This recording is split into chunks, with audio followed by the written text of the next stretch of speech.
My name is Luke, and I was 26 years old when, on that night, I found myself alone, traversing the endless asphalt that connected San Antonio to the north. The journey had begun seamlessly. The sky was clear, loud music echoed throughout the vehicle, and the sensation of freedom you get from long distance driving with the windows down enveloped me. Everything flowed well until around 11 p.m. when my old sedan began to falter. At first, there was a rhythmic knocking that I thought I could dismiss. Then the sound escalated into a metallic screech that made my stomach churn. The car coughed like a feeble asthmatic, and as the engine died, I felt my heart race, panic surging through my veins. I maneuvered out of the car, adrenaline rushing through me, the once serene night transforming suddenly oppressive as if the air had thickened. I switched off the headlights and stared into the void of the dark road, brewing a sense of hopeless isolation. "Damn it," I muttered, pulling out my phone, but as expected, there was no signal. Highway 57 was notorious for being a technological desert in its more remote stretches. I stepped outside the car, scanning the horizon for any signs of other vehicles. The road was deserted, dimly lit by sparse light poles, as shadows from low bushes stretched grotesquely under the pale moonlight. With few options at my disposal, I stood near my car, awaiting a vehicle to pass by. Minutes morphed into what felt like hours of unbearable silence, occasionally interrupted by the gentle rustle of wind or the distant chirp of crickets. Just as despair began to creep in, I spotted headlights brightening in the distance. I straightened up, waving my arms almost desperately at the approaching vehicle. To my surprise, the lights belonged to an unusual sight: a slow-moving, dilapidated tractor, its wheels rolling steadily upon the asphalt. The oddity of a tractor appearing in the middle of nowhere at such an hour was surreal, yet I didn't ponder it. Any help was better than none. The tractor came to a halt a few meters away. A man climbed down, his broad-brimmed hat veiling half his face, and denim overalls stained with earth. He grasped an old flashlight, and as he approached with the beam illuminating his features, I noticed wrinkles and sun-baked skin, a face marked by years lived under the sun. His eyes glimmered strangely under the moonlight. "Troubles with your car, son?" he asked gruffly, yet there was a sense of benevolence in his tone. I nodded, struggling to maintain a facade of calm.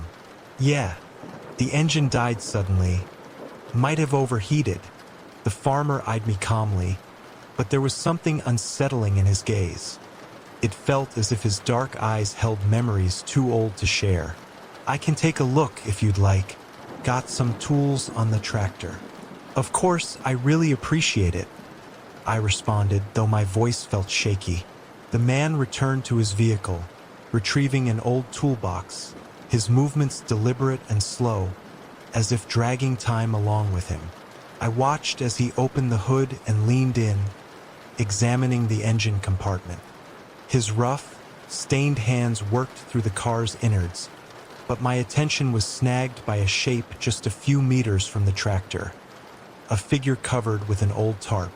I might have overlooked it, but the moonlight illuminated its twisted outline, long and strange, like a person's form. My heart quickened. "Do you need help with that?" I pushed, trying to steer the conversation away from my rising fears. The farmer caught my gaze, and for one fleeting moment, his eyes lit up with a jarring intensity that sent chills down my spine. Then he returned to his task, casting a sideways glance as he muttered, "That doesn't concern you." I froze, a rising dread clenching at my throat. There was something about him that felt unsettling. Beyond the helpfulness he had shown, my mind raced with chilling thoughts of missing persons, of hunters who vanished in the Sierra. "Hey, thanks for your help," I said, taking a cautious step back toward my car. "I genuinely appreciate it." The farmer looked me over closely, and for an instant, an unsettling expression darkened his face, lurking like a predator. "Better get on your way, young man," he replied, his voice low. "And don't look back. It's not always safe around these parts." I nodded, swallowing hard, and stepped back into my sedan. Turning the key, I hoped for the best. The engine coughed a few times before finally roaring back to life. The farmer watched me from the shadows, holding the flashlight ominously. I pressed down on the accelerator, relieved to be departing from that peculiar presence, but I couldn't restrain myself from glancing back in the rearview mirror. He stood next to the tractor, but there was something else. The shape beneath the tarp was shifting as though something within was attempting to break free. My pulse quickened, and I accelerated, leaving everything behind as fast as I could. The road stretched endlessly like a snake, and each shadow seemed to grow longer. I sought to convince myself I had simply encountered an eccentric old man, but the unease wouldn't dissipate. After what felt like hours, lights from a gas station finally cut through the darkness, appearing like a beacon of safety. I pulled over, my legs trembling and a cold sweat staining my shirt. Stepping out of the car, I approached the young man behind the counter, whose sleepy expression sparked curiosity at my arrival. "Are you all right, friend?" he asked, eyebrows raised in concern. "Yes," I replied, though every part of my body was still shaking. "I just had an odd encounter further back on the highway." He elevated an eyebrow, shaking his head slightly. "That old farmer?" he said, teasingly, as though he were sharing a local legend. "Everyone around here knows of him. They say he wants more than just simple crops. People claimed he collects souls." I gasped, the weight of his words resounding in my mind along with the echo of the farmer's warning. "Don't look back." I had never felt superstitious before, but that night, with palpable fear coursing through me, I made a vow to never again travel along Highway 57 alone, especially not if my car broke down once again in the middle of nowhere. If you are enjoying the stories, don't forget to like, comment, and subscribe.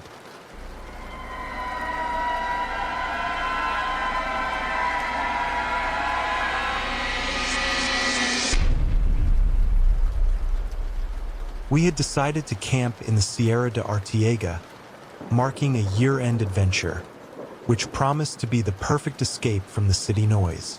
It was a week filled with anticipation, breathing fresh air, basking in nature, and embracing the challenge of roughing it without modern comforts. We were 5 friends. Ivan, the most gung-ho adventurer, couldn't stop detailing the route we had planned. Monica, his girlfriend, who loved the outdoors yet wore a subtle hint of skepticism in her eyes. Raul, a climbing enthusiast who always brought more gear than necessary. Sandra, my younger sister, who joined more for the thrill of adventure than personal enjoyment. And me, Ernesto, the only one proficient in starting a campfire without the help of survival videos. The afternoon started graciously. We set up camp beside a stream that softly flowed between mossy rocks, and the mountains rose around us like sleeping giants. The sky transformed into an intense orange, foreshadowing a clear night. But as soon as the sun sank behind the peaks, the atmosphere shifted dramatically. The chill came quickly, enveloping us as laughter faded into silence, along with the brilliance of daylight. Ivan and Raul set about kindling the bonfire while Monica and Sandra busied themselves with our canned dinner rations. I gazed at the huge, ancient trees, their branches forming unsettling silhouettes under the meager starlight. A sense of distrust washed over me. An oppressive silence hung in the air, making me feel unnerved, as though someone was watching us. "Stop being paranoid," Raul joked, noticing my silence. I shook my head, forcing a smile. I didn't wish to dampen their spirits, but deep down, I knew something was amiss. The stillness was abruptly shattered by the first shriek, a deafening roar that made us drop everything we were holding. Instinctively, we huddled closer to the bonfire, fearing it crafted a magical shield against whatever was lurking in the shadows. Raoul grabbed his powerful flashlight and illuminated the tranquil forest surrounding us. "What was that?" Sandra whispered, her voice barely audible. Then we saw it. A massive bear, larger than I had ever envisioned, emerging from the trees like a titan, snapping branches and crushing the ground under its immense weight. Its eyes glinted with an eerie and terrible intelligence, and it emitted another fearsome growl. Monica shrieked, covering her mouth with her trembling hands. "Don't move," Ivan urged through gritted teeth, though his voice revealed the quaking fear behind it. Their urging was futile as the bear dashed toward us, sending us into a frenzy. We scattered in all directions, stumbling over roots and collapsing onto the frigid soil. Sandra seized my hand, almost pulling Mia along with us as we strived to evade the monstrous figure. I heard Ivan curse, his voice lost within the chaos, followed closely by Raoul yelling for Monica as the bear collided with one of the tents, tearing it apart as if it were nothing but paper. The sound of heavy breaths and creaking branches pursued us, and I was on the verge of believing the nightmarish experience would never end. Then, without warning, a deep silence blanketed the surroundings. The bear had ceased its growling, and the cacophony of nearby trees and rustling ceased as well. I looked at Sandra, who trembled so viciously, I feared she might faint. We remained hunched down, finally willing to trust that we had escaped the monster temporarily. But we awaited news of our friends. As if an eternity had passed, Raoul finally re-emerged from the shadows, panting with a bleeding wound on his forehead. "We need to go." Panic radiated from his wide eyes. "That bear, it's not alone." I stood frozen, struggling to comprehend. "What do you mean?" But he was already urging us to rise and rush back toward camp. When we finally returned to the campsite, chaos erupted. The tents lay torn, backpacks scattered, and the bonfire nearly extinguished, sending smoke up into sorrowful spirals. Monica clung to Ivan, whose arm had been injured. "What happened?" I asked, my heart racing. Ivan was cursing. "It's not just the bear. It's something else," he gasped, his eyes wide with terror. Though I remained silent, grappling to absorb his words, I was strained. Person, out in the Sierra de Artiega in the darkness, somehow controlling the bear? The concept was absurd. Yet, as I studied Raoul's face, I saw that he was enraptured by the same notion. It was as if he was giving orders. I swear the bear looked at him like it expected something.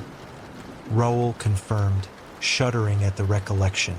The idea was like an ice-cold clutch on my spine. We regrouped near the embers of the campfire, deliberating on our next steps, but the night was relentless. The air was thick with an unknown tension, suffocating us with whispers, a lingering sensation in my mind. I was convinced I could hear laughter, a dark, mocking sound. "We need to leave this place," Monica insisted, breaking the suffocating silence. Nods of affirmation followed instantly, but just as we began to gather whatever remained, the trees shivered once more, and the monstrous bear returned, creeping closer than before, its eyes glowing like red-hot embers. We stood frozen, paralyzed by fear. Then we spotted it. A human figure lingered behind the animal, dimly visible in the shadows. The figure wore a long, dark coat, his face shrouded in a hood, but the most terrifying sight was how the bear turned toward him, expectantly. "What the hell?" Raoul hissed, stepping back, but the figure raised an arm, pointing toward us, and the bear lunged forward, snarling like an unstoppable force of nature. There was no means of escape. We scattered, each of us aware that we couldn't outrun what was drawing near as the figure whistled. A sharp, piercing sound that halted the bear in its tracks. Silence returned, cloaking the scene, allowing the bear to turn around and lumber back into the woods as though the nightmarish creature was nothing more than a puppet on strings. The figure continued to regard us, and I felt the chill of its calculating stare before it melted into the darkness along with the bear. Left there, we stood, speechless, unsure of how long we remained that way until Ivan finally broke the silence. His voice hardly more than a whisper. "What was that?" Responses eluded us. We all knew that whatever we encountered was not human, or if it ever had been, it was now something far removed from humanity. The hours following were a maze of fear and exhaustion, our every step a battle to find a path back to civilization. We trudged on until our legs could barely support us, and when we sighted distant lights from a small town just after dawn broke, tears of relief streamed down our faces.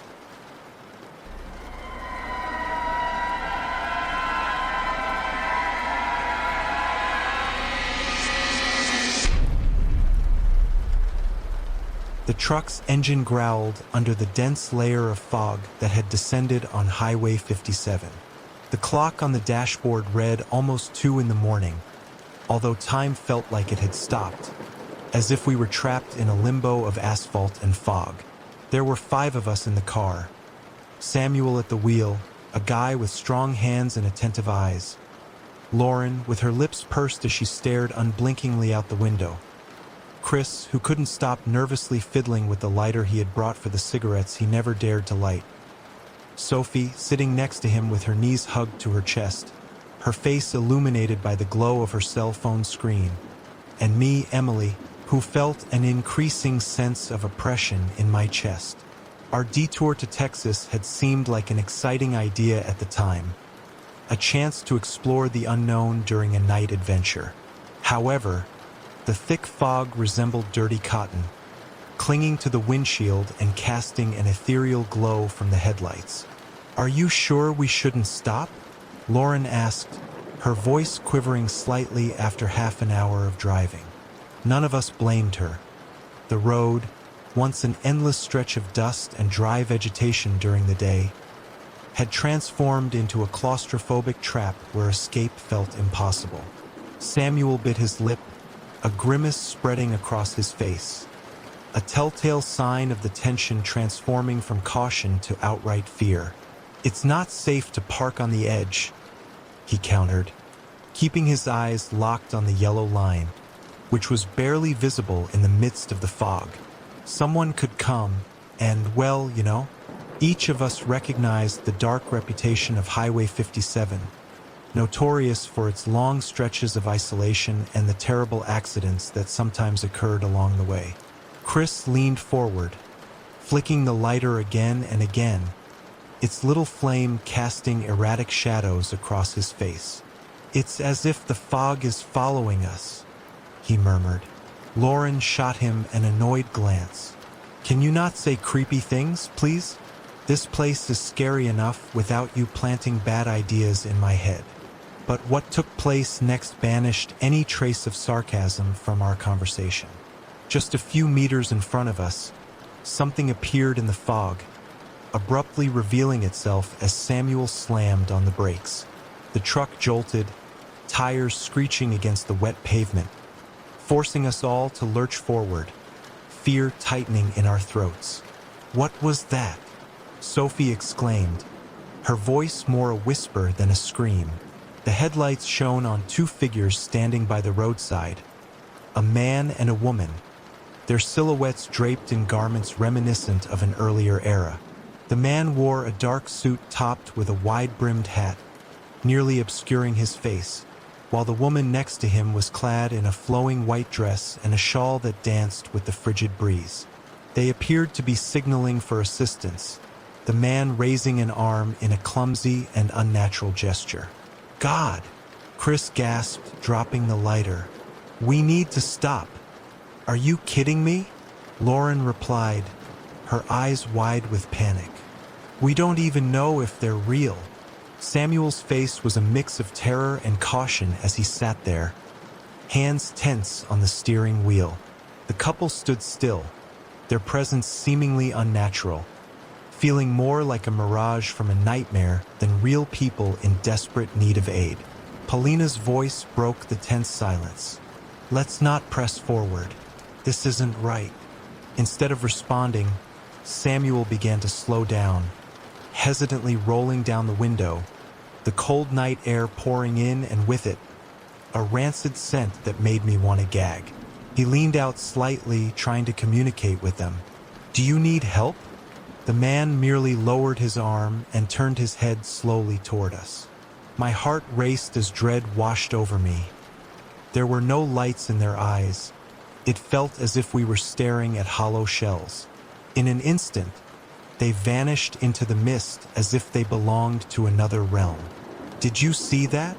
Samuel shouted, his voice electrified with astonishment. We erupted in a chaotic chorus of overlapping questions, trying to explain the inexplicable. Chris stopped fumbling with his lighter and pressed into the seat, wanting to blend in with the fabric.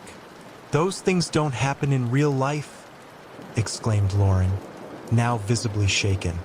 "They did," Sophie snapped back, still fixated on the window, hoping perhaps the fog might reveal more secrets. Silence enveloped us again, only broken by the hum of the engine and the wind battering against the windows. The road stretched ahead, feeling darker, tighter, and fear settled into our stomachs like an anchor. After what felt like an eternity, we spotted lights in the distance. A gas station lit against the oppressive night. Samuel swerved the truck sharply and parked alongside a fuel pump. "I need a break," he said, scrambling out of the car, visibly shaken. We followed him in silence. The attendant, an elderly gentleman with a beard and weary eyes, eyed us curiously from behind the counter. When Samuel asked him for coffee, the man served it with unhurried hands. It was Paulina who finally spoke of our encounter. "It's common to see odd things around here," she said, attempting casualness in her voice. The clerk scrutinized us, his dark eyes gleaming with untold stories. He stroked his beard thoughtfully. "It depends on your definition of odd," he answered slowly. "But if you're speaking of the couple in the fog, you're not the first to witness them." Sophie dropped her water bottle and the clerk sighed. "That road has witnessed too much death, too many accidents. People say there are things that never rest. Stories of a couple who perished here many, many years ago. They say they were returning from their wedding when a truck ran them off-road in the fog. They died instantly. Ever since, people have seen them waiting for help, as if trying to warn drivers of danger, or perhaps merely seeking those who can grant them the peace they never found." My heart raced, an electric sensation coursing through me. Samuel stared at the ground, hands clenched firmly around the coffee cup. "But why do they disappear?" he questioned. The man shrugged nonchalantly, as if it were a query better left unanswered. We left the gas station in silence, each of us trapped in tangled thoughts. The thick fog still lingered, but now there was something different about it. The road, an endless stretch of asphalt, felt sinister now, as though its secrets were poised to unveil themselves. Samuel started the truck, and we continued down the highway, all of us knowing we had witnessed something that would never fade from our memories. And even though we never spotted the couple again, the lingering fear remained, hiding within every curve and shadow, as if a shadowy presence had chosen to accompany us forever.